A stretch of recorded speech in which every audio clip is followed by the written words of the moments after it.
اگر حج پہ نہیں جا سکتے تو کم از کم روزانہ بیٹھ کے اپنے والدین کے چہرے کو محبت کی نگاہ سے دیکھ لیا کرے، اللہ مقبول حج کا ثواب عطا فرما دیتا ہے۔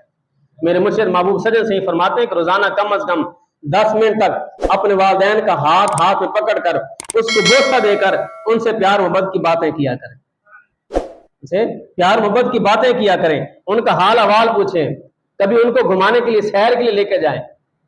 وہ بھی دل رکھتے ہیں، وہ بھی روح رکھتے ہیں، ان کا بھی دل چاہتا ہے۔ چھوٹے ہوئے آپ اپنے والدین سے فرمائش کرتے تھے ہم نے پارک جانا ہے، ہم نے گھومنے کے لیے جانا ہے۔ اب وہ بزرگی کے عالم کے اندر ہے تو کم از کم ان کو لے کے جائیں، ان کو گھمانے کے لیے لے کے جائیں۔ اور پھر مرشد کریم محبوب صلی اللہ علیہ وسلم فرماتے ہیں اگر ہو سکے تو ان کو عمرے کے لیے لے کر جائیں۔ اور پھر الحمدللہ مرشد کریم نے جب حکم فرمایا اسی سال میں اپنی والدہ کو لے کے عمرے پہ گیا، تاکہ آقا کریم علیہ السلام کے فرمان پر بھی عمل ہو جائے اور مرشد کریم کے فرمان پر بھی عمل ہو جائے۔ اس لیے اگر اللہ نے استطاعت دی ہے تو خود بھی جائیں اور والدہ کو بھی حج پہ لے کے جائیں۔